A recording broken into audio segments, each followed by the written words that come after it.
Buenos días, jóvenes.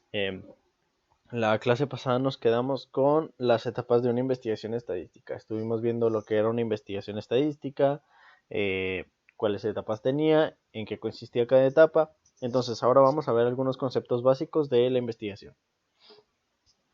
Primero que nada, si vamos a hacer una investigación sobre algo, bueno, pues tenemos primero que saber qué es lo que vamos a estudiar, o sea, cuál es nuestro tema principal. Si vamos a, yo qué sé, hacer un estudio general sobre la altura máxima y mínima de cierta población de pingüinos en el Polo Norte, bueno, pues nuestra población es, eh, es esa población de pingüinos, es esa comunidad de pingüinos. Y bueno, se le llama población a la totalidad de elementos que se quiere estudiar, analizar o investigar. En cuyo caso, bueno, mi investigación hipotética, estadística, es sobre la altura de esos pingüinos, por lo que todos los pingüinos son parte de mi población. Ahora, la población se divide en dos diferentes tipos de población. Primero, primero está la población física y está compuesta por todos los individuos o elementos que proporcionan información a través de la cual, bueno, se va a realizar el estudio. Bueno, como ya lo dije, una población física serían, pues eso, todos los pingüinos de esa raza o de esa especie. Y la población estadística, que se integra por la colección completa de valores que toma una variable de estudio al ser medida en todos y cada uno de los elementos de la población física. Si yo voy a medir la altura de los pingüinos, entonces mi tablita con las estaturas medidas de los pingüinos sería mi población estadística. ¿Por qué? Porque sería un dato medido tomado de mi población física, que son, bueno, pues los pingüinos. Eh, Enseguida, muestra. ¿Qué es una muestra? Bueno, es una subcolección de elementos o una pequeña parte de nuestra población. Básicamente se toman muestras para no tener que hacer el estudio a la población completa. Imaginen que tengamos una población de 10 millones de pingüinos.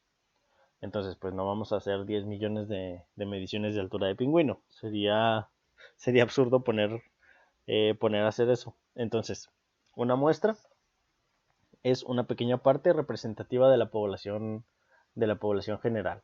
Cuanto más grande es la muestra, pues más representativa es. Pero cuanto más grande es, pues se invierten más recursos en la recolección de datos.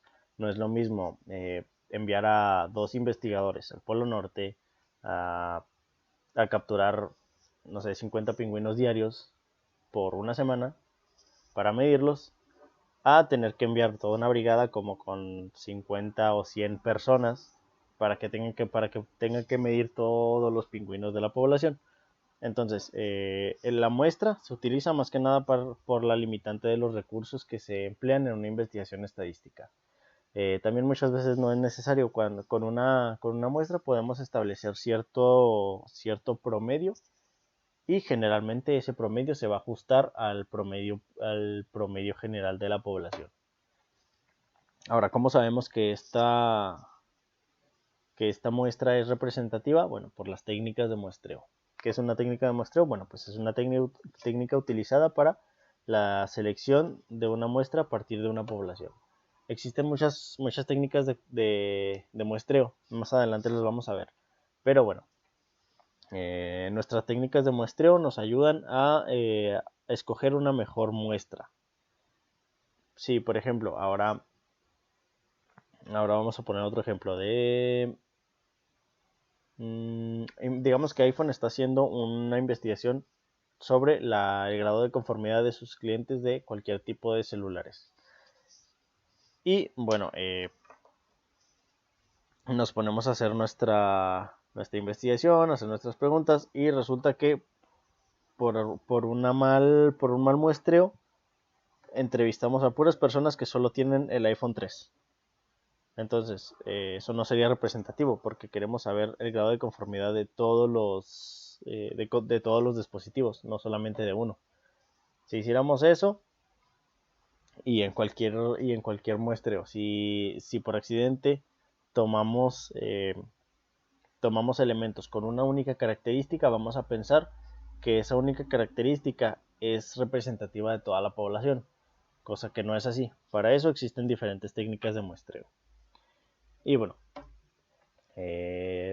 queda por ahí el subtema que vimos al principio de censo contra muestreo. ¿Qué es mejor? ¿Cuáles son las características de cada uno? Bueno, básicamente un censo es hacer, bueno, censo y muestreo son exactamente lo mismo. Si es una entrevista que vas a hacer, bueno, pues la entrevista la haces en el censo y la haces en el muestreo. Si vas a, yo que sé, medir pingüinos, pues la mides de la misma forma en el censo y en el muestreo. La única diferencia es que en el censo tendrías que medir a 10 millones de pingüinos y en el muestreo pues tendrías que escoger una muestra de, yo que sé, 500 pingüinos para medir. Esa es la diferencia. Y bueno, como ya lo dije, el muestreo se hace por falta de recursos y porque no es tan necesario hacer censos en todo caso. Existen casos de investigaciones estadísticas que sí requieren censos porque cada elemento, cada individuo es muy diferente al otro, como en el caso de los censos de población y de vivienda de México, que no puedes decir, mira, en estas 5 casas de esta colonia hay familias de 4 integrantes. Entonces suponemos que todas las casas tienen familias de 4 integrantes, multiplicamos por el número de casas y a la siguiente colonia. Eso no sería representativo y lo que quieren con estos censos es que el estudio sea lo más fiel posible, lo más realista posible. Entonces, bueno, esa es la diferencia. Y bueno, enseguida, otro concepto básico de la investigación estadística son las variables. ¿Qué es una variable? Bueno, es toda aquella característica que poseen todos los elementos de una población física y que pueden diferir del valor que pueden tomar. Básicamente una variable, pues ese es un elemento que contar o que ordenar. Y los existen de varias formas. Existen 2 divisiones principales, las variables categóricas y las numéricas. Las categóricas, bueno, como su nombre lo indica, es dividir a los elementos por categoría. Los nominales se llaman así a las variables categóricas cuyos valores se pueden ordenar. Nominales, ¿por qué están nominales 2 veces? Me parece que estos son... Un momento.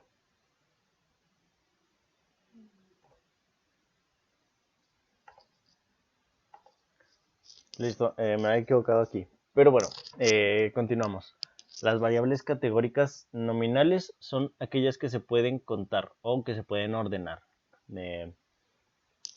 Por ejemplo, si vamos a medir altura de pingüinos, pues sí se puede ordenar. Es una variable categórica nominal.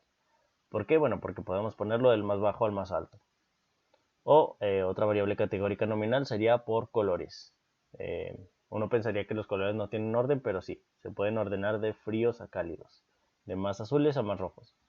Y bueno, las ordinarias son las variables categóricas que, además de que sus posibles valores son mutuamente excluyentes entre sí, no tienen una forma natural de ordenación.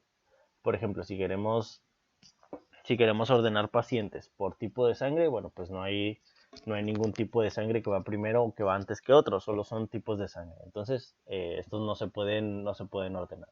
¿Y a qué se refiere que son mutuamente excluyentes?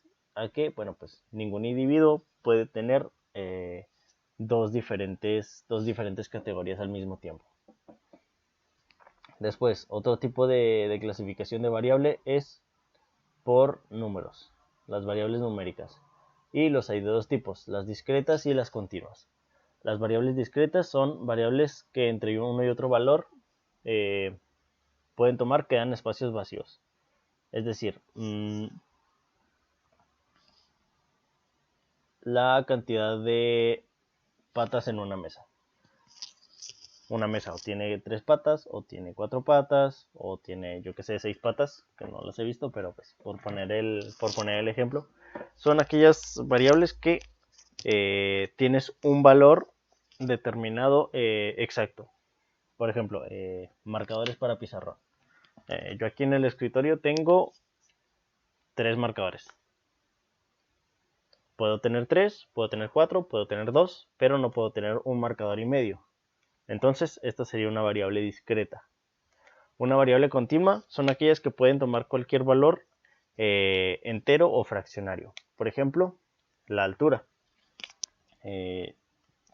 No se pueden ordenar, o sea, no están ordenados de tal forma que haya personas que midan 1,60 y 1,70 y 1,80 y no haya nada entre eso. La altura es completamente variable y por eso se llaman continuas, porque puede haber una persona que mide 1,60, luego 1,62, luego puede medir una persona 1,62.5 y cuanto más exacto sea el valor, bueno, nos damos cuenta que continúa el valor tendiendo a verse de forma, bueno, en la población general, verse de forma más fluida, a que haya muchos elementos de muchas,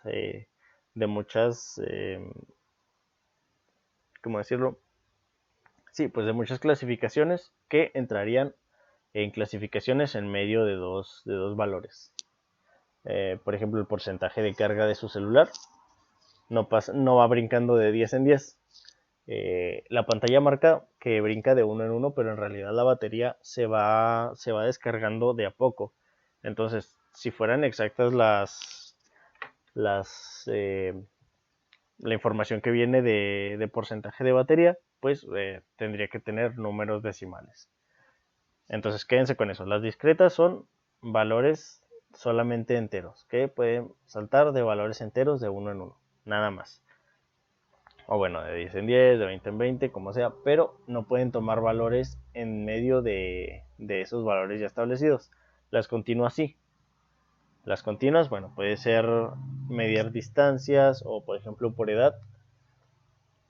Podemos medir qué edad tenemos con exactitud, años, meses, semanas y días. Y bueno, si queremos ser más exactos, podemos medir hasta las horas, minutos y segundos que tenemos de edad. Entonces esa sería una variable continua. Y bueno, ya una vez dado estos ejemplos, lo que vamos a hacer es responder esta tabla. Vamos a copiarla en el cuaderno y vamos a decir qué tipo de variable es. Por ejemplo, número de computadoras en el hogar. ¿Es nominal o es ordinaria? Bueno, pues es ordinaria porque no puedes clasificar a las computadoras por una sola cosa. Entonces no tienen un orden natural. Y en tanto a numéricas, bueno, pues es una variable numérica discreta. ¿Por qué? Pues que puedes tener una computadora, puedes tener dos, pero no puedes tener una y media. Entonces, categórica ordinaria y numérica continua. Numérica discreta, perdón. Enseguida, bueno, vamos a ver.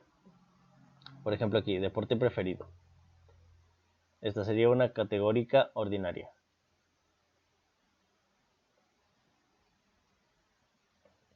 ¿Por qué?